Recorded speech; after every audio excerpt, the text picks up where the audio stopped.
കോടി നന്ദി. എൻ്റെ പേര് വിഷ്ണു. ഞാൻ കോതമംഗലത്ത് നിന്ന് വരുന്നു. ഞാനിവിടെ വരാനുണ്ടായ സാഹചര്യം, ഞാൻ ഇന്ത്യൻ ആർമിയിൽ 14 വർഷമായി ജോലി ചെയ്ത് വരികയായിരുന്നു.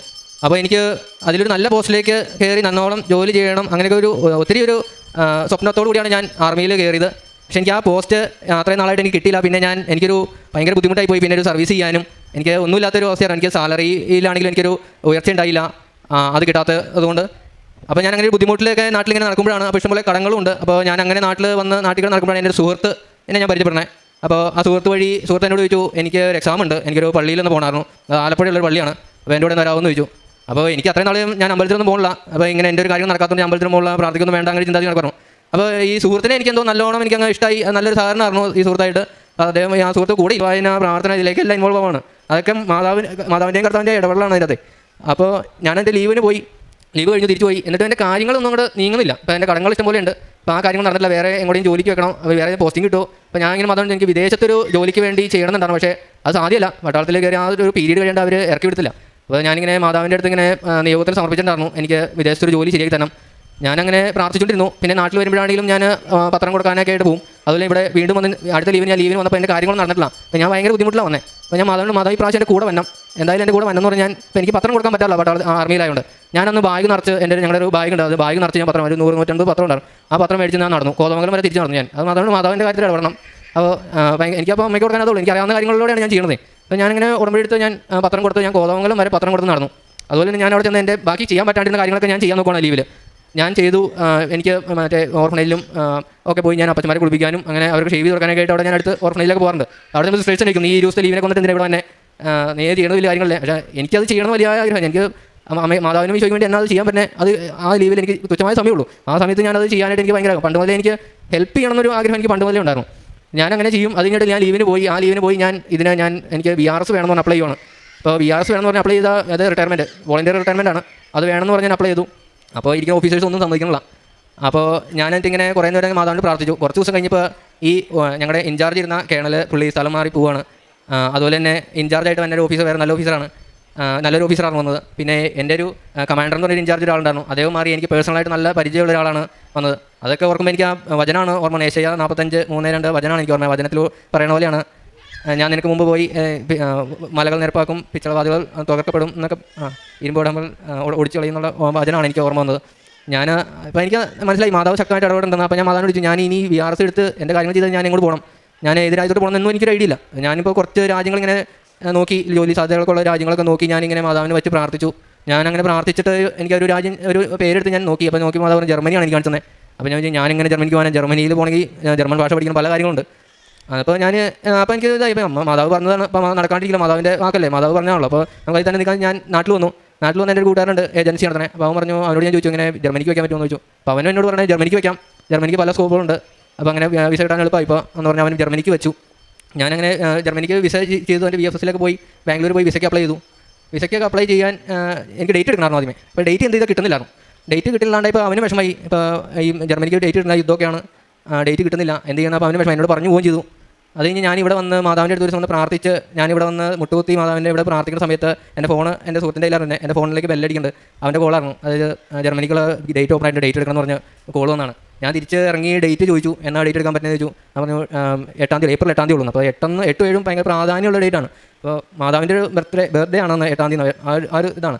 അപ്പോൾ ഞാൻ 8 ഇപ്പോൾ എനിക്ക് മനസ്സിലായി മാതാവ് തന്നെ ഒരു ഡേറ്റാണ്. അങ്ങനെ ഞാൻ ബാംഗ്ലൂർ പോയി VFSയിലൊക്കെ പോകുമ്പോൾ എനിക്ക് ശക്തമായിട്ട് ഇതുണ്ട്, പല ദേഷ്യവും അതൊക്കെ വരുന്നുണ്ട്. അപ്പോൾ പിശാച് കയറി കളിക്കണ്ടേ. അപ്പോൾ ഞാൻ വരുന്ന വീട്ടിൽ അമ്മയെ കുറിച്ചാണ് പ്രാർത്ഥിക്കണം, എനിക്ക് നല്ല ദേഷ്യമൊക്കെ ഉണ്ട്. എന്നെ VFSയിലൊന്നുമില്ല. അപ്പോൾ ഞാൻ ശരിക്കും കൊന്തയൊക്കെ ചൊല്ലി പ്രാർത്ഥിച്ച് ഞാൻ അവിടെ ഒരു പള്ളി കയറി കുർബാനയെ കൂടിയിട്ടാണ് ഞാൻ VFSയിൽ പോയി VFSന് വെച്ചത്. അങ്ങനെ ഞാൻ അവിടെ നിന്ന് VFS അപ്ലൈ ചെയ്ത് ഞാൻ തിരിച്ച് വീട്ടിൽ വന്നു. ഞാൻ അന്ന് ദിവസം രാത്രി ഉറങ്ങിയിട്ടുണ്ടായിരുന്നു. അപ്പോൾ ഞാൻ പകൽ കിടന്നുറങ്ങിയപ്പോൾ ഞാനൊരു സ്വപ്നം കാണുവാണ്. ഞാൻ അവിടെ കോതമംഗലത്ത് കുർബാന വിടാനൊക്കെ ആയിട്ട് പോകാറുന്ന പള്ളിയിൽ യേശുക്രിസ്തു ഇങ്ങനെ, അതായത് യേശുക്രിസ്തു ഉയർത്തെഴുന്നേക്കുന്ന ആ ഫോട്ടോയാണ് എനിക്കിങ്ങനെ വന്നുകൊണ്ടിരിക്കുന്നത്. ഒരു തീകോളം പോലെ ഇങ്ങനെ ചുറ്റിയിട്ട് അതിൻ്റെ അകത്ത് യേശുക്രിസ്തു ഇങ്ങനെ വന്നുകൊണ്ടിരിക്കണം. അത് കഴിഞ്ഞ് ഞാൻ ഇപ്പുറത്തേക്ക് പള്ളിയുടെ സൈഡിലാണ് നിൽക്കണേ. പള്ളിയുടെ സൈഡിലേക്കുമ്പോൾ ജോസഫച്ചൻ അതിൽ നടന്നു. ജോസഫച്ചൻ്റെ അടുത്ത് ഞാൻ ഇങ്ങനെ കാര്യങ്ങളൊക്കെ പറയുന്നുണ്ട്. അച്ഛാ ഞാൻ വിസയൊക്കെ വെച്ചേക്കണം. അപ്പോൾ അച്ഛൻ നീ ജർമ്മനിക്ക് പോകണോ അങ്ങനെയൊക്കെ ചോദിച്ചിങ്ങനെ സംസാരിക്കണൊക്കെ ഉണ്ട്. അപ്പോൾ എനിക്ക് എന്നാന്നും മനസ്സിലായില്ല. അത് കഴിഞ്ഞ് ഞാനിങ്ങനെ VFSയിൽ ഇത് വെച്ചു. എൻ്റെ കുറച്ച് പ്രോബ്ലം വന്നു ഇതിൻ്റെ ഇടയ്ക്ക്. എൻ്റെ ഒരു ഡേറ്റിൻ്റെ സംബന്ധമായ ഡേറ്റ് എടുക്കാനായിട്ടും എൻ്റെ ഒരു സർട്ടിഫിക്കറ്റിൻ്റെ ഒരു പ്രോബ്ലം വന്നായിരുന്നു. അതപ്പോൾ ഞാൻ വിചാരിച്ചു അത് ഞങ്ങൾ ക്ലിയർ ചെയ്ത് കൊടുത്തപ്പോൾ അവർ മെയ് 5 നടക്കുള്ളൂ എന്നാണ് എൻ്റെ അടുത്ത് പറഞ്ഞത്. അപ്പോൾ ഞാൻ മെയ് 7 ഇവിടെ വന്ന് സാക്ഷ്യം പറയണം എന്ന് കർത്താവിൻ്റെ അടുത്ത് പറഞ്ഞിട്ടുണ്ടായിരുന്നു. അതുപോലെ തന്നെ അച്ഛൻ പറയാറുണ്ട് എപ്പോഴും സാക്ഷ്യം പറയാത്തവർ ഉടമ്പടിയിൽ നേരെയല്ല, അവരുടെ ഉടമ്പടി ശരിയല്ലാത്തതുകൊണ്ടാണ്. അപ്പോൾ എനിക്കത് ശരിക്കും ചങ്കി കുത്താറുണ്ട് അത് പറയുന്നത്. എൻ്റെ ഉടമ്പടി ഞാൻ അത്രയും തിരിച്ചിട്ടാണല്ലോ മാതാവ് ഇടപെടാത്തത്. അപ്പോൾ ഞാനങ്ങനെ അപ്പോൾ ഞാൻ കർത്താവിൻ്റെ അടുത്ത് പറയും, ഞാൻ അപ്പോൾ കള്ളനാണോ, ഉടമ്പടി കള്ളത്തരം കാണിച്ചുകൊണ്ടാണോ, എനിക്ക് പല പ്രശ്നങ്ങൾ വന്നിട്ടുണ്ട്. അപ്പോൾ ഞാൻ ശ്രമിച്ചിട്ടുണ്ട്, മാറ്റാനായിട്ട് പരമാവധി ശ്രമിക്കാറുണ്ട്. ഞാൻ എപ്പോഴും മനസ്സാ പ്രാർത്ഥനയൊക്കെ ചൊല്ലി പ്രാർത്ഥിക്കും. അപ്പോൾ എനിക്ക് ദേഷ്യം വന്നിട്ട് ദേഷ്യപ്പെട്ടിട്ട് ഞാനന്ന് മനസ്സാ പ്രാർത്ഥനയിലും അത് ഞാൻ മനസ്സാ പ്രാർത്ഥന എനിക്ക് കാണാപാടായി ചൊല്ലി. അത് കഴിഞ്ഞ് ഞാനങ്ങനെ ഇരിക്കുമ്പോഴാണ് അങ്ങനെ അച്ഛൻ്റെ അടുത്ത് പ്രാർത്ഥിച്ചു. അപ്പോൾ ഞാൻ ഇങ്ങനെ ഇരിക്കുമ്പോൾ എനിക്ക് തോന്നി ബാംഗ്ലൂർക്ക് പോകാമെന്ന്. അപ്പോൾ ബാംഗ്ലൂർ ഒരു ജോലിക്ക് ശരിയായിട്ടുണ്ടായിരുന്നു. അപ്പോൾ ഞാൻ അതുവരെ വിസ വരുന്നവരെ ജോലിക്ക് വേണ്ടിയിട്ട് ബാംഗ്ലൂർക്ക് പോകാമെന്ന് ചോദിച്ചു. അങ്ങനെ ബാംഗ്ലൂർക്ക് പോകാമെന്ന് വിചാരിച്ചിരിക്കുമ്പോഴാണ് എനിക്ക് മനസ്സിൽ തോന്നിയത് നമ്മൾ പ്രേക്ഷിതവേല കുറേ ആയിട്ട് എനിക്ക് ഒന്നും ചെയ്യാൻ പറ്റിയിട്ടില്ല. ഞാൻ വിചാരിച്ചു മാതാവിൻ്റെ അടുത്ത് കുറച്ചൊന്ന് ശുശ്രൂഷകൾക്കായിട്ട് വന്ന് നിൽക്കാം എന്നൊക്കെ വിചാരിച്ച് ഞാൻ ഇങ്ങനെ മാതാവിൻ്റെ അടുത്തേക്ക് ഒരു 5 ദിവസം എങ്ങനെ നിന്നിട്ട് പിന്നെ ബാംഗ്ലൂർക്ക് വന്ന് ചോദിക്കുകയാണ്. ഞാൻ 5 ദിവസത്തേക്ക് വന്നാൽ ഞാൻ ഇന്നുവരെ ഞാൻ ഇപ്പോഴും ഞാൻ ഇവിടെയാണ് നിൽക്കണേ. എനിക്ക് എൻ്റെ മാതാവ് വീട്ടില്ല. ഞാനിവിടെ വന്ന് കുറേ ധ്യാനവും ഇവിടെ ശുശ്രൂഷകൾക്കൊക്കെ പത്രം മടക്കാനും അങ്ങനെ കുറേ കാര്യങ്ങൾക്ക് കൂടാൻ പറ്റി. ഇവിടെ വന്ന് നിൽക്കുമ്പോൾ തന്നെ നമുക്ക് ഭയങ്കര മനസ്സിലാണ്, ഞാൻ ഭയങ്കര വിഷമിച്ചൊക്കെയാണ് വന്നത്. പക്ഷേ ഇവിടെ വന്നിട്ട് നമുക്ക് തിരിച്ച് പോകുന്നതല്ല, നമുക്ക് ഭയങ്കര സന്തോഷമാണ്. മാതാവ് നമ്മളെ ക്രമീകരിക്കുകയാണ് ഉടമ്പടിയിലെ എല്ലാ കാര്യങ്ങളും. പിന്നെ ഇവിടെ വന്ന് ദേഷ്യപ്പെടാനും അങ്ങനെ ഒന്നും തോന്നില്ല. എനിക്ക് ഭയങ്കര ഒരു മാറ്റം. ശരിക്കും ഇവിടെ രാവിലെ ആയിട്ട് കുർബാന ഇടാൻ കൊന്തയെല്ലാം. അതുപോലെ ഇവിടെ വന്നാണ് ഞാൻ തന്നെ 1000 മണി ജമാലയൊക്കെ ചൊല്ലിയത്. ഞാൻ എൻ്റെ ഒരു ഇവിടെ തന്നെ മാതാവ് എനിക്ക് വേറെ സുഹൃത്തിനെ തന്നു. അത് മാതാവിൻ്റെ ഒരു ഇടപെടലാണ്. അപ്പോൾ ഞാൻ പോകാമെന്ന് വെച്ചാൽ പറയാൻ എനിക്ക് എന്ന് പറയും. അപ്പോൾ അത് മാതാവ് എന്നെ ഇവിടെ പിടിച്ച് നിർത്തണയാണ്. അപ്പോൾ അത് കഴിഞ്ഞ് ഞാനിവിടെ വന്ന് പ്രാർത്ഥിച്ചൊക്കെ ഇങ്ങനെ ഇരിക്കുമ്പോൾ അച്ഛൻ ഒരു ദിവസം ധ്യാനത്തിൽ പറയുന്നുണ്ട്, അച്ഛനൊരു വചനം പറയുന്നുണ്ട്. അച്ഛൻ ഏറ്റവും ഇഷ്ടപ്പെട്ട വചനം മർക്കോസ് 16:20 പറയുന്നുണ്ട്.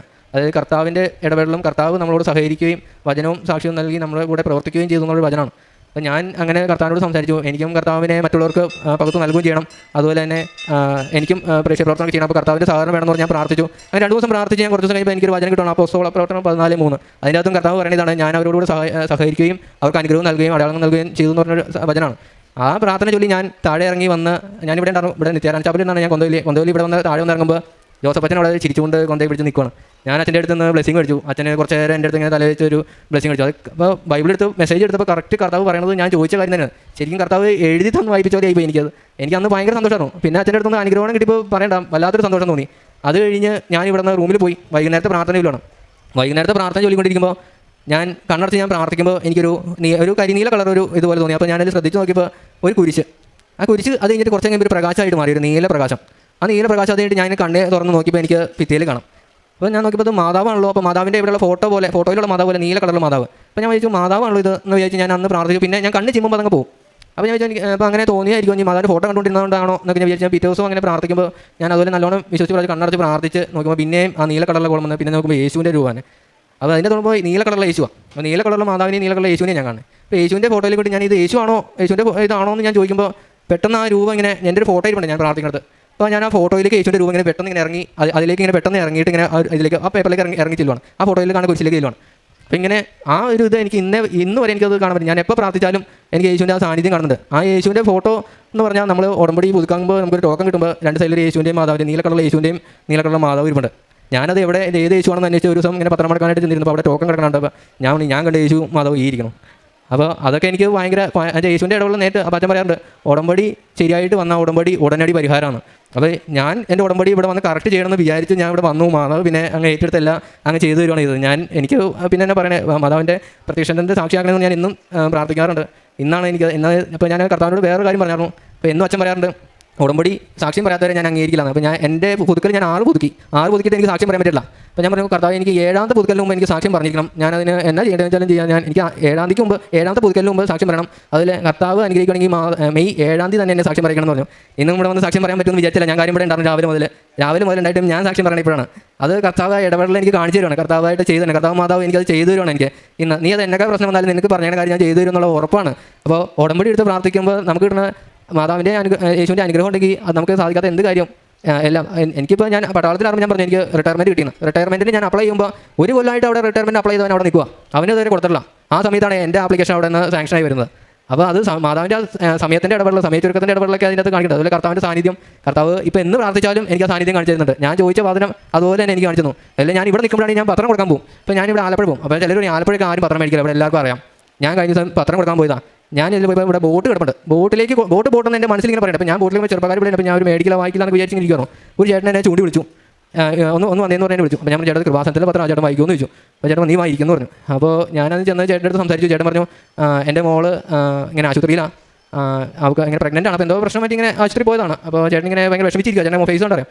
അപ്പോൾ ഞാൻ പറഞ്ഞു ചേട്ടാ അപ്പോൾ കറക്റ്റായിട്ടല്ലേ മാതാവ് ഞാൻ ചേട്ടനോട് കൊണ്ടു കാണിച്ചു തന്നെ, ചേട്ടൻ ആലപ്പുഴ എന്നിട്ട് ചേട്ടൻ മാതാവിനെ അറിഞ്ഞില്ല, അപ്പോൾ മാതാവിനെ കറക്റ്റായിട്ടല്ലേ, അപ്പോൾ ചേട്ടൻ അറിയാം പള്ളിയിലേക്ക് വന്നിട്ടുള്ള ചേട്ടനാ, ചേട്ടൻ ഉടമ്പടി നിർത്തില്ല. അപ്പോൾ ഞാൻ പറഞ്ഞു ചേട്ടൻ ഉടമ്പടി എടുത്ത് പ്രാർത്ഥിക്കണം, ഇത്ര അടുത്തിരുന്നിട്ട് ഉടമ്പടി എടുത്തിട്ടില്ലോ, ഉടമ്പടി എടുത്ത് പ്രാർത്ഥിക്കണം.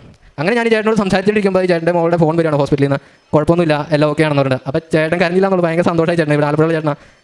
അങ്ങനെയൊക്കെ എനിക്ക് കുറേ അനുഭവങ്ങളും ഒക്കെ ഉണ്ടായിട്ടുണ്ട്. അതുപോലെ ഞാൻ ഉടമ്പടി എടുത്ത് ഈ നടക്കാണ്ടിരുന്ന സമയത്തൊക്കെ ഞാൻ എനിക്ക് ഭയങ്കര വിഷമം തോന്നി, മാതാവിന് മുമ്പിൽ മുട്ടുകുത്തിന്ന് കാര്യം ഒത്തിരി പ്രാവശ്യം എനിക്ക് ഒരു ഹാർട്ട് രൂപത്തിൽ ഹാർട്ട് ഇതുപോലെ എനിക്ക് തിരിയിൽ തെളിഞ്ഞു വരും. അതിൽ മെഴുകുതി ഉരി തിരിഞ്ഞാലും സൈഡിൽ മാതാവ് തെളിഞ്ഞ് നിൽക്കും. മാതാവ് വന്ന് നിൽക്കണ പോലെ ക്യാൻഡിൽ ഇങ്ങനെ ഉരുകാണ്ട് അതിൻ്റെ അത് നിൽക്കണതൊക്കെ ആയിട്ട് ഞാൻ പല പ്രാവശ്യം കണ്ടു. അപ്പോൾ മാതാവിൻ എനിക്കത് സാന്നിധ്യം അറിയിച്ചിട്ട് നീ കുഴപ്പമില്ല, നീ പേടിക്കും, ഞാൻ കിടന്ന് പേടിക്കുള്ളൂ. മാതാവ് ഒരു പ്രശ്നം എനിക്ക് വേണ്ടി വരും, എനിക്ക് ചുറ്റും ഒരു രക്ഷാഫലം വിരിച്ചു വെച്ചേക്കണല്ല. ഇന്നവരെ എനിക്കൊരു കുഴപ്പം തോന്നിയിട്ടില്ല, ഇത്ര നാളായിട്ട് എനിക്കൊരു പ്രശ്നം വന്നിട്ടില്ല. ഞാൻ കിടന്ന് പേടിക്കുള്ളൂ, ഇപ്പോൾ എന്തെങ്കിലും വെച്ചാൽ ഇനി എന്നാവണം ഞാൻ പേടിക്കണുള്ളൂ. പക്ഷേ ഇന്നേ വരെ ഒരു പ്രശ്നവും എന്നെ മേത്തോട്ട് തൊടാനോ ഒരു കാര്യങ്ങളോ. അതുപോലെ വണ്ടി ഓടിക്കുമ്പോൾ ചില ദിവസം രാത്രിക്ക് വണ്ടി ഓടിക്കാറുണ്ട്, കണ്ണ് നല്ല ഇവിടെ ധ്യാനത്തിന് വരുമ്പോഴേ ഞാൻ രാവിലെ എണീറ്റൊക്കെ പോരും. അപ്പോൾ വണ്ടി ഓടിക്കുമ്പോൾ എനിക്ക് നല്ല ഉറക്കം വരും. ഞാൻ പറയും ഞാൻ എപ്പോൾ വണ്ടി എടുത്താലും തൈലം തൊട്ട് കുരിശ് വരച്ചിട്ടാണ് ഞാൻ വണ്ടി എടുക്കണേ. അപ്പോൾ ഞാൻ പറയും മാതാവേ നോക്കിക്കൊണ്ട് എനിക്ക് ഉറക്കം വേണ്ടി നോക്കിക്കോളാം എന്ന് പറയും. ചില സമയത്ത് ഞാൻ കണ്ണുറക്കുമ്പോൾ ഫ്രണ്ടിൽ വണ്ടി പോകണം, ഞാൻ അങ്ങനെയൊക്കെ എനിക്ക് സംഭവം ഉണ്ടായിട്ട് മാതാവ് ശരിക്കും വണ്ടി ഓടിക്കുന്നത് കുറേ പ്രാവശ്യം ഇടപെട്ടുണ്ട്. ഞാൻ എപ്പോൾ വണ്ടി എടുത്താലും കുരിശ് തൊട്ട് സ്റ്റിയറിംഗിൽ കുരിശ് തൊട്ട് തൈലം തൊട്ട് കുരിശ് തൊട്ട് ഞാൻ വണ്ടി എടുക്കുള്ളൂ. അതുപോലെ തന്നെ ഞാൻ എൻ്റെ VRS വേണ്ടി അപ്ലൈ ചെയ്തപ്പോഴൊക്കെ ഞാൻ കുരിശ് എന്ത് ഇതിന് വരും. അതുപോലെ എൻ്റെ വീട് വേറെ എന്ന് പറഞ്ഞാൽ സാമ്പത്തിക പ്രശ്നം എൻ്റെ വീട് വിൽക്കണമെന്നുണ്ടായിരുന്നു. ആ വീട് ഇപ്പോൾ ഞാൻ ഒപ്പിട്ട് പ്രാർത്ഥിച്ചു. അതുപോലെ വീട് മേടിക്കാൻ വന്ന ആളെ കണ്ടപ്പോൾ ഞാൻ അവർക്ക് എൻ്റെ കയ്യിൽ തൈലം എടുത്ത് പറ്റിയിട്ടാണ് ഞാൻ അദ്ദേഹത്തിന് ക്ഷയിക്കാൻ കൊടുത്തത്. അദ്ദേഹത്തിന് ആ വീട് ഭയങ്കരമായിട്ട് ഇഷ്ടപ്പെട്ടു. അദ്ദേഹം വീട് മേടിക്കും, നല്ല വീടായിരുന്നു, അദ്ദേഹം മേടിക്കും, എനിക്ക് നല്ല വിലയ്ക്ക് വിൽക്കാനൊക്കെ അത് സാധിച്ചു. അപ്പോൾ സമയത്തിൻ്റെ ഇടപെടലും മാതാവിൻ്റെ ഇടപെടലും കൊണ്ടാണ് എനിക്കതൊക്കെ സാക്ഷിയാവാൻ പറ്റിയത്. മാതാവിനും ഈശോയ്ക്കും ഒത്തിരി നന്ദി. ഇനി ഞാൻ സാക്ഷ്യം പറയും, ജീവിതകാലം മുഴുവൻ ഞാൻ ഈ ഉടമ്പടിയിൽ കണ്ടിന്യൂ ചെയ്യും. അതുപോലെ ഞാൻ ഈ മെയ് 27 ജർമ്മനിക്ക് പോകണം, എൻ്റെ വിസ വന്നിട്ടുണ്ട്. അപ്പോൾ ഈ മെയ് 27 ആണ് ടിക്കറ്റ് വന്നത്. അതുപോലെ വിസ വന്നിട്ടുണ്ട്. വേറെ ദിവസം തന്നെ ഈ വിസ എടുത്ത് തന്ന എൻ്റെ ഫ്രണ്ട് ഏജൻസിയിലുണ്ടായിരുന്നു, അവനും വന്ന് ഇവിടെ ഉടമ്പടി എടുക്കുകയാണ്. അപ്പോൾ അവനും ഭയങ്കര വിശ്വാസമാണ്. അപ്പോൾ അവൻ്റെയും കുറേ കാര്യങ്ങളൊക്കെ നടക്കാണ്ടൊക്കെ ഇരുന്നായിരുന്നു. അവനും വന്ന് ഇവിടെ ഉടമ്പടി എടുക്കുന്നുണ്ട്. അപ്പോൾ അവനും എല്ലാവർക്കും അതുപോലെ ഇവിടെയുള്ളവർക്കും മീഡിയയിലുള്ളവർക്കും അച്ഛനും ജോസഫ് അച്ഛനും സിസ്റ്റേഴ്സിനും ബാക്കിയുള്ള ഇവിടെയുള്ള സ്റ്റാഫിനും എല്ലാവർക്കും ദൈവത്തിൻ്റെ സഹകരണം ഉണ്ടാവട്ടെ, മാതാവിൻ്റെ ഇടപെടലുണ്ടാവട്ടെ എന്നും ഒക്കെ ഞാൻ പ്രാർത്ഥിക്കുന്നു.